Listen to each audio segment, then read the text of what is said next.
로마서 1장부터 8장까지는 우리가 어떻게 구원을 받았는지, 또 자녀가 된 우리를 위해 하나님이 어떻게 일하고 계시는지 말씀을 하십니다.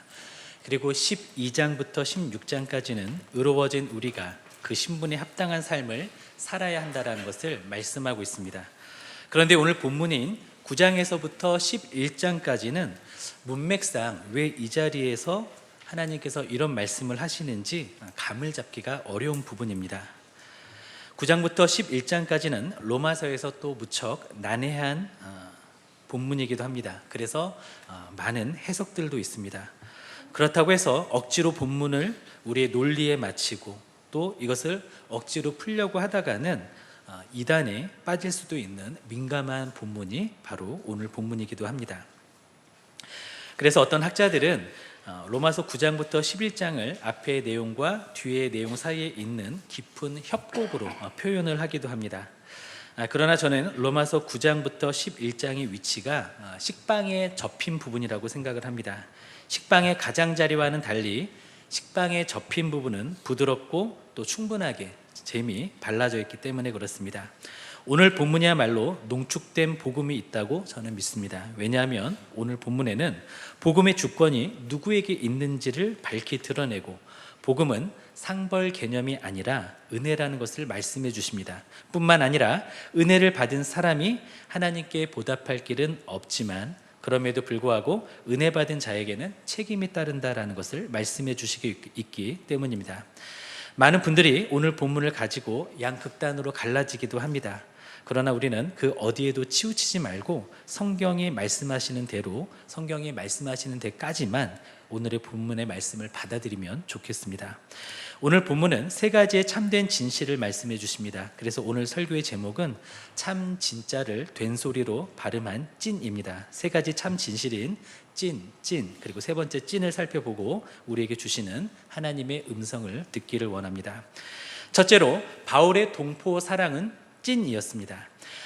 바울에게는 깊은 번민이 있었습니다. 우리 로마서 9장 1절부터 3절까지 함께 보실까요? 9장 1절부터입니다. 내가 그리스도 안에서 참말을 하고 거짓말을 아니하노라. 나에게 큰 근심이 있는 것과 마음에 그치지 않는 고통이 있는 것을 내 양심이 성령 안에서 나와 더불어 증언하노니 나의 형제 곧 고륙의 친척을 위하여 내 자신이 저주를 받아 그리스도에게서 끊어질지라도 원하는 바로다. 아멘. 바울의 번민은 자신의 동족인 이스라엘 사람들 대부분이 복음을 받아들이지 않고 있는 것이었습니다. 그것을 거부하고 있었죠. 바울은 자신의 민족을 고륙의 친척이다라고 표현하고 있습니다. 자신의 민족을 향한 그 사랑이 절절하게 이 표현에서 묻어나오고 있습니다. 바울은 자신의 동족이 구원받기를 간절히 원했습니다.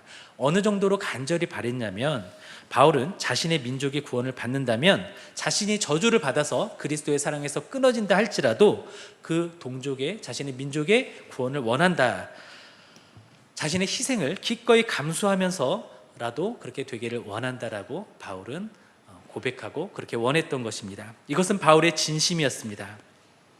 물론 하나님께서 사람을 택하시고 구원해 주셨다면 그러한 사람은 구원에서 이탈하는 일이 없습니다. 그 구원은 취소되지 않습니다. 한번 구원받은 사람이 하나님의 저주를 받는 일도 없습니다. 그럼에도 불구하고 바울은 자신의 동족이 복음을 받아들이고 구원받기를 간절히 소망하고 있었습니다. 그렇기 때문에 극단적인 표현을 했던 것입니다. 그리고 이것은 민족을 향한 바울의 사랑이었고 진심이었습니다. 그런데 사실상 바울의 동족들은 바울을 시종일관 괴롭혔을 뿐만 아니라 그의 생명까지 위협했던 대적자들이 대부분이었습니다. 우리 한번 말씀을 한번 더듬어 찾아보겠습니다. 사도행전 말씀 한번 보겠습니다. 로마서 앞에 있습니다. 사도행전 13장 45절입니다. 신약성경 212페이지입니다. 사도행전 13장 45절 그리고 50절 말씀을 함께 읽겠습니다. 유대인들이 그 무리를 보고 시기가 가득하여 바울이 말한 것을 반박하고 비방하거늘 이에 유대인들이 경건한 귀부인들과 그 신의 유력자들을 선동하여 바울과 바나바를 박해하게 하여 그 지역에서 쫓아내니 사도행전 14장 2절입니다. 14장 2절 읽습니다. 그러나 순종하지 아니하는 유대인들이 이방인들의 마음을 선동하여 형제들에게 악감을 품게 하거늘. 5절입니다. 이방인과 유대인과 그 관리들이 두 사도를 모욕하며 돌로 치려고 달려드니. 아멘. 14장 19절입니다. 14장 19절 유대인들이 안디옥과 이고니온에서 와서 무리를 충동하니 그들이 돌로 바울을 쳐서 죽은 줄로 알고 시외로 끌어내치니라. 17장으로 가보겠습니다. 사도행전 17장 5절입니다.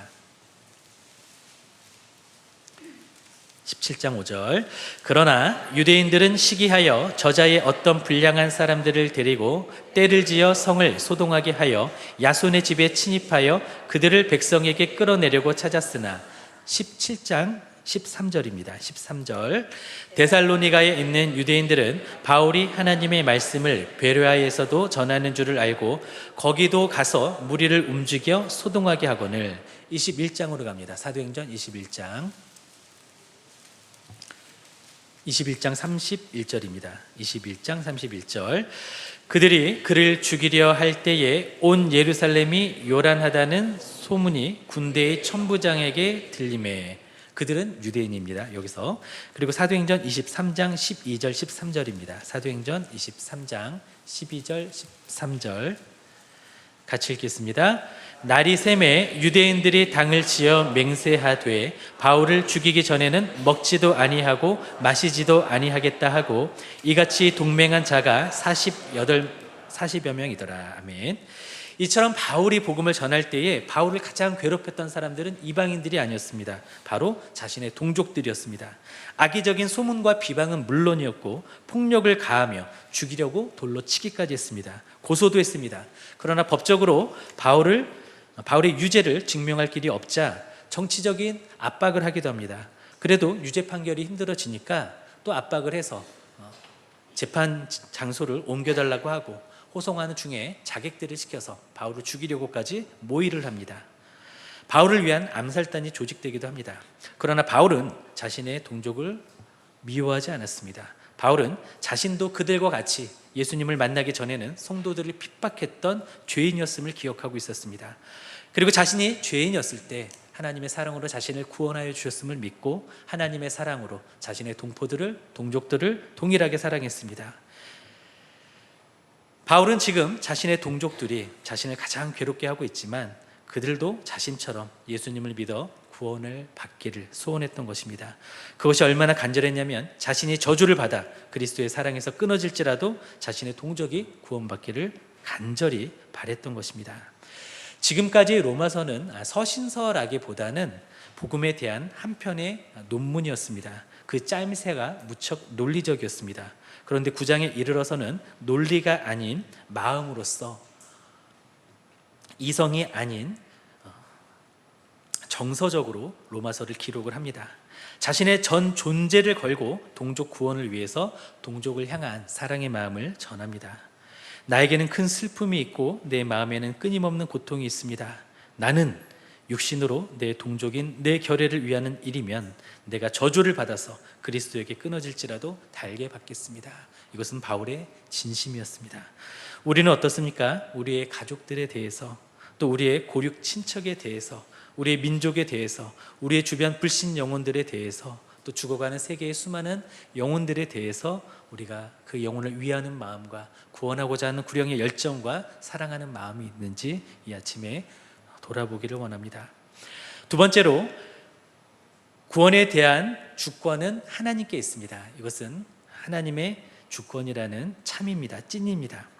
이스라엘은 풍성한 은혜와 사랑을 독식하듯 그동안 하나님의 사랑을 받아왔었습니다. 그런데 이스라엘은 그들의 메시아를 알아보지 못하고 그들의 메시아를 십자가에 못 박는 데 가장 큰 역할을 했죠. 그리고 그리스도인들이 전했던 예수 그리스도의 복음 또한 그토록 부정하고 또 복음을 전하는 사람들을 대적하고 박해했습니다. 그리고 이것은 하나님이 이스라엘 백성을 버리신 것처럼 느껴지기도 했습니다. 개종한 그리스도인들은, 유대교에서 그리스도인들이 된 사람들은 그들이 여전히 복음을 거부하고 있기 때문에 하나님의 선택에서 멀어진 것이 아니냐라는 의구심을 가지고 있었습니다. 하나님께서 그들과 하신 축복의 약속들을 폐기해 버리신 것처럼 그렇게 느끼는 사람들도 있었습니다. 그러나 사도 바울은 이러한 의문에 대해서 단숨에 불식시킵니다. 로마서 9장 6절에 보니까 하나님의 말씀이 폐하여진 것 같지 않도다. 이스라엘에게서 난 그들이 다 이스라엘이 아니오라고 말을 이어갑니다. 그리고 이스라엘이 누구인지 제대로 정의를 내리기 시작합니다. 이스라엘 사람들은 자신들만 택함받은 민족이라는 선민 의식으로 투철하게 무장된 사람들이었습니다. 그들은 자신들이 아브라함의 자손이라는 그러한 선민 의식이 있었습니다. 그리고 모세를 통해 율법을 받은, 또 조상 야곱을 통해 이스라엘 민족으로 형성된 그들은 하나님의 특별한 사랑을 받는 그런 민족이라는 자긍심이 있었습니다. 자신들은 하나님의 택함을 받았지만 이방인들은 지옥의 불쏘시개 정도로 여기는 그런 교만한 마음까지 들어가 있었습니다. 그러나 바울은 그들의 그릇된 선민 의식을 교정해 줍니다. 아브라함에게는 아들이 하나만 있었을까요? 아니죠. 아들 이삭 이전에 이스마엘이라고 하는 아들이 있었습니다. 아브라함의 혈육은 맞지만 하나님은 이삭만을 선택하셨습니다. 이스마엘은 하나님의 택하신 자가 아니었습니다. 또한 아브라함의 아들 혈육인 이삭을 통해서 하나님께서는 이스라엘의 민족을 형성하시고자 하는데, 이삭에게는 쌍둥이 아들이 있었습니다. 그 쌍둥이 아들의 이름은 에서와 야곱이었습니다. 그런데 에서와 야곱은 태어나기도 전에 그 태중에 있을 때 하나님께서 야곱을 택하셨다라고 말씀을 하십니다. 이들이 어떠한 행위나 어떠한 일을 하기도 전에, 어떠한 선행을 보이기도 전에, 어떠한 가능성도 보이기 전에 하나님께서는 야곱이라는 사람을 선택하셨습니다. 그리고 에서는 같은 태에서 태어났지만 선택받지 못했습니다. 그 밖에 하나님께서는 호세아서와 이사야서를 통해서 모든 이스라엘이 다 택함받은 것은 아니라고 말씀을 하십니다. 호세아서를 통해서는 내 백성이 아닌 자를 내 백성으로 삼았다라고 말씀하십니다. 그리고 이사야서를 통해서는 징계를 받아 포로 생활을 하다가 돌아온 남은 자들을 하나님께서 택하신 것으로 그렇게 말씀하십니다. 이처럼 혈통적으로 아브라함의 자손이 다 택함받은 것은 아니었습니다. 또 혈통적 이스라엘이 모두 다 택함받은 것은 아닙니다. 구원은 전적인 하나님의 긍휼과 은혜로 받는 것이고, 하나님의 구원은 혈통적 유대인이 아니라 하나님의 주권으로 선택한 자에게 임하는 것입니다. 한 걸음 더 나아가서 거만한 유대인들은 중요한 사실 하나를 놓쳤습니다.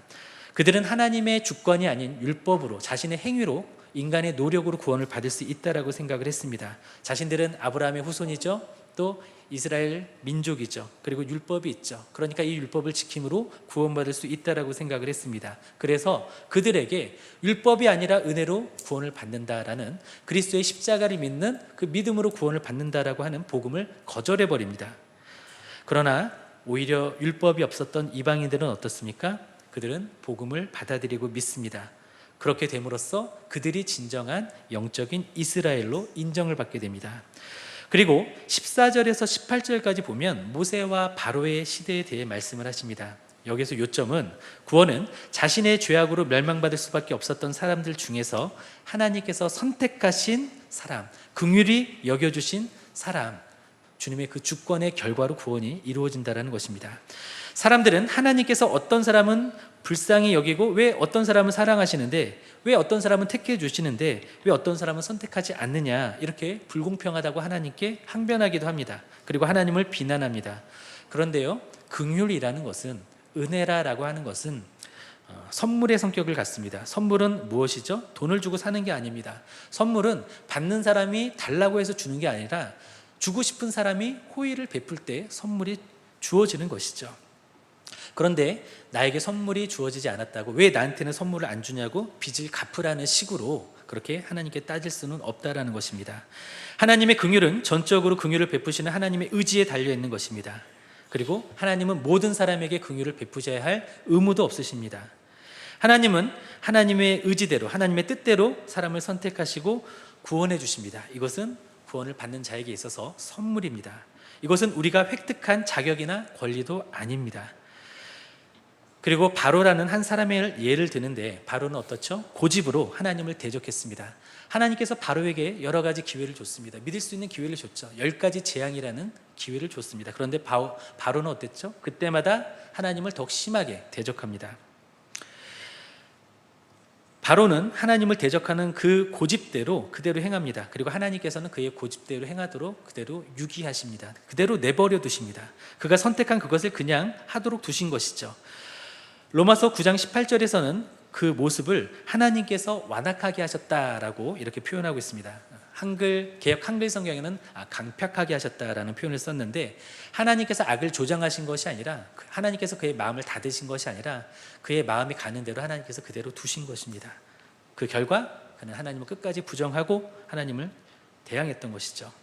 그리고 이어서 토기장의 비유를 듭니다. 우리 로마서 9장 21절에서 22절까지의 말씀을 함께 보겠습니다. 9장 21절입니다. 같이 읽습니다. 토기장이가 진흙한 덩이로 하나는 귀 쓸 그릇을, 하나는 천이 쓸 그릇을 만들 권한이 없느냐?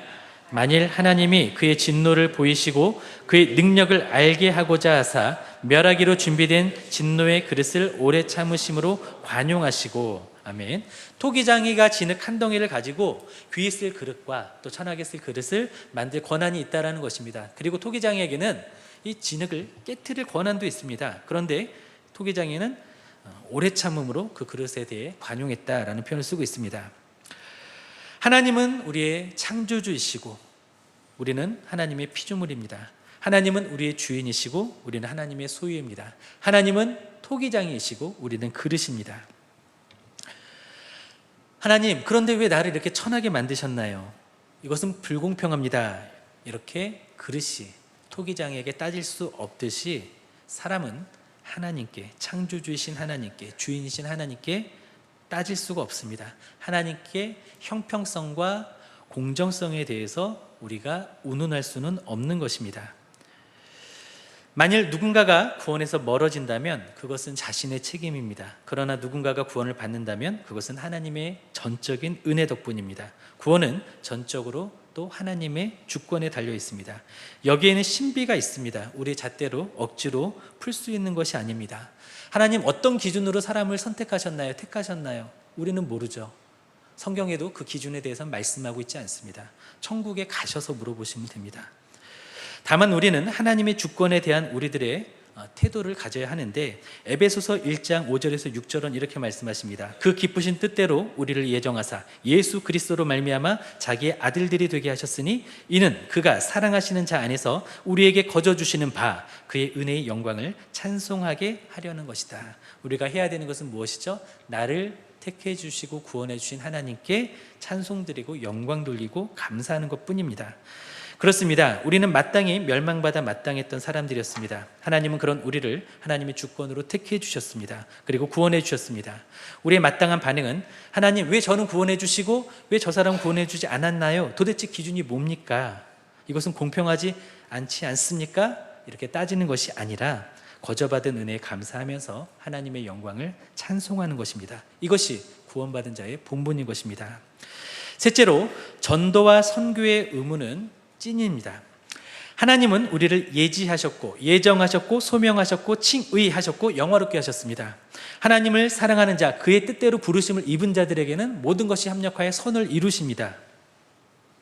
그리고 우리가 방금 살펴보았듯이 구원은 전적으로 주님께 달려 있습니다. 주님의 주권에 달려 있습니다. 우리의 노력이나 우리의 어떤 행위로 우리 구원을 이루어가는 것은 아닙니다. 그런데 우리가 하나님의 말씀을 교리적으로만 받아들이고 머릿속에만 가두어두면 어떤 일이 생기냐면 비성경적인 극단에 도달하게 됩니다.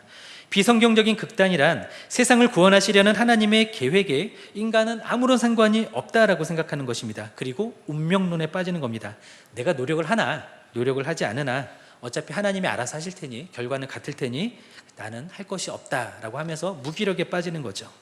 심지어는 구원이 하나님께 달려있고 전능하신 하나님께서 예지하시고 예정하신 자를 반드시 구원하신다면 내가 전도를 하거나 선교를 해야 할 필요는 없다라고 그렇게 성급하게 결론을 내리는 것, 이것이 비성경적이라는 것입니다. 종교개혁 이후에 실제로 해외 선교가 이와 같은 이유 때문에 오랫동안 방치되어 있었습니다. 18세기에 영국 교회 지도자들은 예루살렘과 온 유대와 사마리아와 땅끝까지 내 증인이 되라 라고 하는 예수님의 이 지상 명령이 오직 예수님 당시의 사도들과 제자들에게만 주어졌다라고 믿었습니다. 또한 이들은 다른 나라 사람들과 또 다른 나라 사람들의 구원은 식민지 사업과 관계가 없는 한 자신들과는 아무런 상관이 없다라고 생각할 정도였습니다. 이때 윌리엄 캐리라고 하는 구두 수송공은 하나님의 말씀을 읽는 중에 모든 민족에게 가서 복음을 전해야 한다라는 주님의 마음을 깨닫습니다. 그리고 어느 목사님들의 모임에서 자신은 인도에 가서 복음을 전하겠습니다 라고 자신의 비전을 밝힙니다.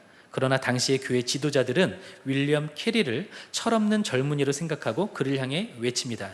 Young man, sit down 이렇게 말을 합니다. 젊은 청년이 뭘 알겠냐며 앉으라고 말했던 것이죠. 그러고는 이런 말도 덧붙였다고 합니다. 만약 하나님께서 이방인을 개종시키려고 하신다면 자네나 우리 도움 없이도 얼마든지 하실 수 있어. 이것이 그 당시 교회 지도자들의 마인드였습니다. 하나님의 절대 주권을 인정하는 것은 좋은데 극단으로 간 것이죠. 그러나 윌리엄 캐리는 당시에 그들이 지상 대명령에 대해 갖는 그 가르침이 잘못되었다라는 것을 알았습니다. 그래서 그는 하나님의 말씀에 대한 신뢰를 가지고서 인도 사람들을 향한 구령의 열정을 가지고서 그는 그것을 준비를 합니다. 그는 구두수송공으로 일을 하면서도 헬라어, 히브리어, 라틴어, 프랑스어, 독일어를 독학으로 공부를 합니다. 그러면서 자신을 향한 하나님의 부르심을 절대로 놓지 않았습니다. 그리고 마침내 완강하게 반대하던 아내까지 설득해서 인도로 가게 됩니다. 그곳에서 얼마 되지 않아서 5살짜리 아들을 잃는 아픔을 경험하기도 합니다. 그 외에도 너무나 많은 역경과 고난이 있었습니다. 그럼에도 불구하고 그는 인도에서 41년 동안 헌신을 합니다. 그리고 자신의 생애에 다시는 영국 땅을 밟지 않았습니다. 인도에서 그야말로 뼈를 묻었습니다. 그는 살아있는 생전에 이런 말을 줄곧 했습니다. 하나님으로부터 위대한 일을 기대하라. 하나님을 위해 위대한 일을 시도하라. 윌리엄 캐리는 운명론에 기대어 무기력하게 앉아있지 않았습니다. 자신이 할 수 있는 한 최선을 다했습니다. 바로 그의 이러한 마음과 삶이 평범한 구두수송공이었던 그를 근대 선교의 아버지로 만들어 주었던 것입니다. 그렇습니다. 구원은 전적으로 하나님께 달려 있습니다. 구원은 하나님의 주권에 달려 있습니다. 그러나 하나님께서는 어떻게 구원을 이루십니까? 미련해 보이는 전도의 방법으로 택함받은 사람들을 부르시고 구원을 이루십니다. 하나님은 먼저 믿은 사람을 그리스도의 편지로 삼아서 복음을 전하시는 것입니다. 하나님은 예지하셨고 예정하셨습니다. 그리고 바로 우리를 통해서 그 택한 한 사람 한 사람을 소명하실 것입니다. 그런데 우리는 누가 택함받았고 누가 택함받았는지 모르죠. 다만 먼저 믿게 된 우리는 하나님의 부르심에 순종하여 또 하나님께서 우리에게 주신 그 사명에 순종하여 모든 사람에게 복음을 전하면 되는 것입니다. 그리고 우리가 또 하나 유념해야 할 것이 있습니다. 말씀을 한 곳 더 찾아보겠는데요. 에스겔서 3장 16절입니다. 구약성경 1154페이지, 구약성경 1154페이지입니다.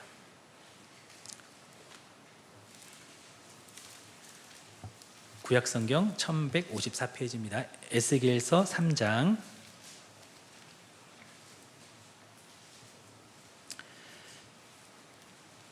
에스겔서 3장 16절에서 21절까지 같이 읽겠습니다. 7일 후에 여호와의 말씀이 내게 임하여 이르시되 인자야 내가 너를 이스라엘 족속의 파수꾼으로 세웠으니 너는 내 입의 말을 듣고 나를 대신하여 그들을 깨우치라. 가령 내가 악인에게 말하기를 너는 꼭 죽으리라 할 때에 내가 깨우치지 아니하거나 말로 악인에게 일러서 그의 악한 길을 떠나 생명을 구원하게 하지 아니하면 그 악인은 그의 죄악 중에서 죽으려니와 내가 그의 핏값을 내 손에서 찾을 것이고 내가 악인을 깨우치되 그가 그의 악한 마음과 악한 행위에서 돌이키지 아니하면 그는 그의 죄악 중에서 죽으려니와 너는 내 생명을 보존하리라. 또 의인이 그의 공의에서 돌이켜 악을 행할 때에는 이미 행한 그의 공의는 기억할 바 아니라 내가 그 앞에 거치는 것을 두면 그가 죽을지니 이는 내가 그를 깨우치지 않음이니라. 그는 그의 죄 중에서 죽으려니와 그의 핏값은 내가 내 손에서 찾으리라. 그러나 내가 그 의인을 깨우쳐 범죄하지 아니하게 하므로 그가 범죄하지 아니하면 정령 살리니 이는 깨우침을 받으며 너도 내 영혼을 보존하리라. 아멘. 여기서 파수꾼은 깨우치는 역할을 하는 사람입니다. 우리로 치면 바로 그리스도인을 말합니다. 이 말씀을 쉽게 말하면 이렇습니다. 한 그리스도인이 어떤 악인을 보고 그대로 살다가는 지옥 가요 라고 경고를 합니다. 그런데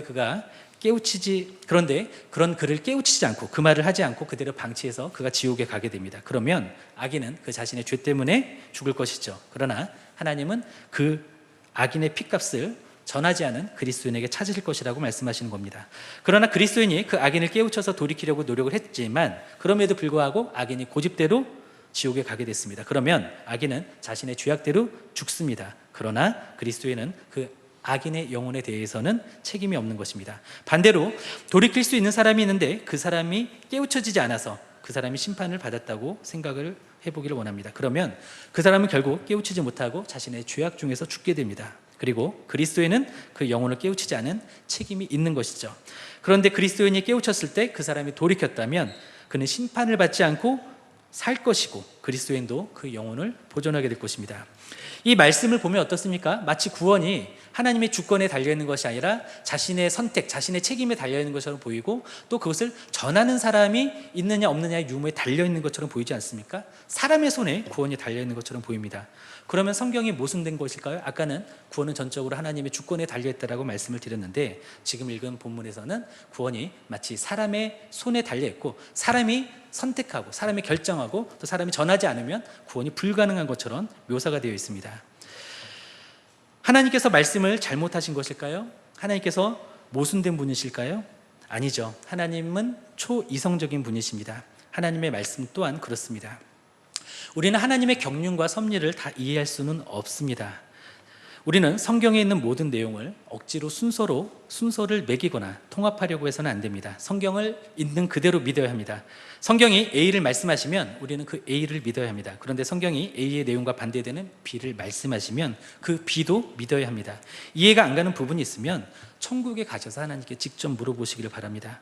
제가 이해를 돕기 위해 한 가지 예를 들겠습니다. 설교학에서는 설교자에게 이렇게 권고를 합니다. 설교를 준비할 때는 하나님이 없는 것처럼 최선을 다해서 준비하라. 한 인간이 할 수 있는 최선을 다하라는 것이죠. 노력을 다하라는 것입니다. 즉흥으로 설교하지 말라는 것입니다. 그러나 막상 강대상에서 설교를 하는 순간이 되면 설교 준비를 하나도 안 한 것처럼 하나님만 의지하고 성령님만 의지해서 설교를 하라는 것입니다.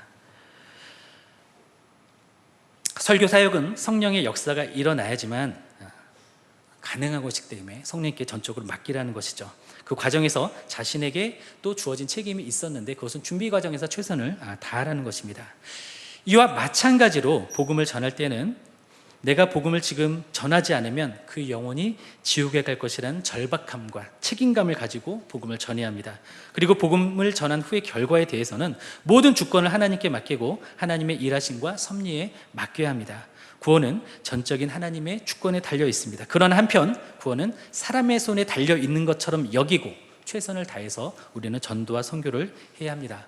말씀을 맺겠습니다. 오늘은 좀 말씀이 길어졌죠. 제가 금요일날 새벽 3시까지 어제 또 새벽 4시까지 최선을 다해서 줄이려고 준비를 했는데 제 한계가 여기까지입니다. 어쨌든 맺겠습니다. 우리가 구원을 받은 것은 하나님께서 우리를 불쌍하게 보시고 사랑하시고 선택하셨기 때문입니다. 그런데 우리들은 은연중에 자신이 구원받은 사실에 대해서 감사하기보다는 내가 선택받고 구원받을 만해서 구원받았다 이렇게 생각할 때가 있습니다. 마치 내가 다른 사람들보다 나은 점이 한두 가지는 있어서 구원받은 것이라고 여기기가 쉽습니다. 그러나 그것은 착각 중에 착각입니다. 우리가 은혜를 받아서 하나님께 나올 수 있었던 것이지 우리도 역시 하나님을 욕되게 했던 페류나였고 아비의 얼굴에 먹칠을 냈던 영적 망단이었습니다. 우리도 역시 하나님을 대적하거나 하나님을 무시하고 살아왔던 사람들이었습니다. 그런 우리들에게 주님은 손을 내밀어 주셨고 그것마저 거절하는 우리들에게 저항할 수 없는 불가항력적인 은혜를 쏟으셔서 우리가 지금 이 자리에 있는 것입니다. 우리는 항상 나 같은 죄인 살리신 주님의 은혜에 감사하면서 찬송으로 믿음으로 은혜에 반응해야 할 것입니다. 이러한 주님의 은혜를 받았음에도 불구하고 감사가 메말라 있다면 회개가 필요합니다. 하나님은 우리의 이해의 대상도 논의의 대상도 아니십니다. 우리는 단지 주님의 뜻이 이루어지도록 순종하기만 하면 됩니다. 우리는 마땅히 날 구원하신 주님의 은혜에 감사하고 찬양해야 합니다. 그리고 나를 통해 구원의 역사를 이끌어 가시도록 증인의 삶을 살아야 합니다. 우리는 어떤 사람이 선택받고 어떤 사람이 구원받을 자일지 모릅니다. 그러나 우리는 주께서 전도의 미련한 방법으로 주님의 택하신 자들을 구원하신다라는 그 사실을 믿고 복음을 위해서 땀과 피를 흘리는 그런 삶을 살기를 원합니다. 앞서 말한 윌리엄 캐리는 영혼 구원을 위해서 자신의 생명을 다했습니다. 그는 바울을 닮은 사람이었습니다. 윌리엄 캐리를 통해 인도의 선교가 시작이 되었습니다. 그리고 그 불길이 번져서 모리슨 캐리 선교사님은 중국 선교를 시작하십니다. 그리고 그 불길은 중국 내지로 퍼져서 많은 선교사님들이 목숨을 걸고 중국 내지로 들어가서 복음을 전합니다. 그렇게 복음은 점점 조선으로 향하고 있었습니다. 1832년에 귀칠라프 선교사님이 잠시 조선에 들어오게 됩니다. 그리고 1866년에는 토마스 선교사님은 조선에 한문 성경책을 전달하려고 하시다가 그만 그 전달 과정에서 배를 타고 오시다가 배는 불타고 그리고 배에서 헤엄쳐서 구사일생으로 살아남은 후에 바로 그 자리에서 순교하십니다. 조선 선교를 위한 첫 순교자가 나왔던 것이죠. 그러나 이때까지는 본격적인 조선의 선교가 이루어지진 않았습니다. 1883년 이수정 씨는 개종을 하게 된 다음에 일본에서 한국어 성경을 번역합니다. 한국어로 성경을 번역합니다. 정식 선교사가 들어오기 이전에 이미 한국어 성경, 한글 성경이 번역이 된 것이죠. 이것은 기적이었습니다. 1884년 갑신정변 이후에 1885년 한국의 최초의 선교사 언더우드 아펜젤러가 도착을 합니다. 또 알렌 선교사님이 한국 최초의 서양식 병원인 광해원을 세우게 됩니다.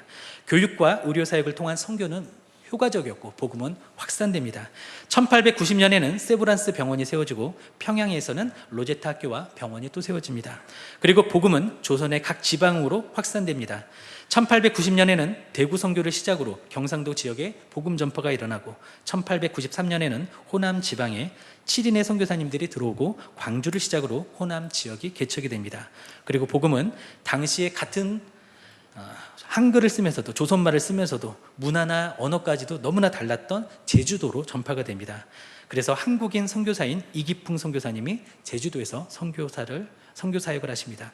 그리고 1907년에는 평양 대부흥운동이 일어납니다. 1913년에는 조선 최초의 해외 선교사가 중국 산동성으로 파송됩니다. 그리고 일제히 신사참배 강요와 선교사 강제 추방령에 있기까지 하나님은 쉬지 않으셨고 하나님의 심장을 가진 선교사님들은 극동 아시아의 귀퉁이에 있는 조선을 품고 아름다운 생애를 바치셨던 것입니다. 하나님께서는 조선을 이처럼 사랑하사 독생자를 주시고 맏아들 예수님과 같은 마음을 품은 선교사님들도 조선에 주셨습니다. 그리고 우리가 그 수혜자로서 오늘의 은혜를 누리고 있는 것입니다. 그러한 은혜와 전도자들과 선교사님들의 헌신과 수고의 대가로 우리는 하나님의 자녀가 되었습니다. 그러므로 우리 인생은 우리의 것이 아닙니다. 바라기에 우리 모두는 은혜를 받은 자답게 하나님의 영광을 찬양하고 아직도 복음을 모르는 많은 분들에게 생명을 다해서 복음을 전하는 주님의 증인이 되시기를 예수님의 이름으로 축원드립니다.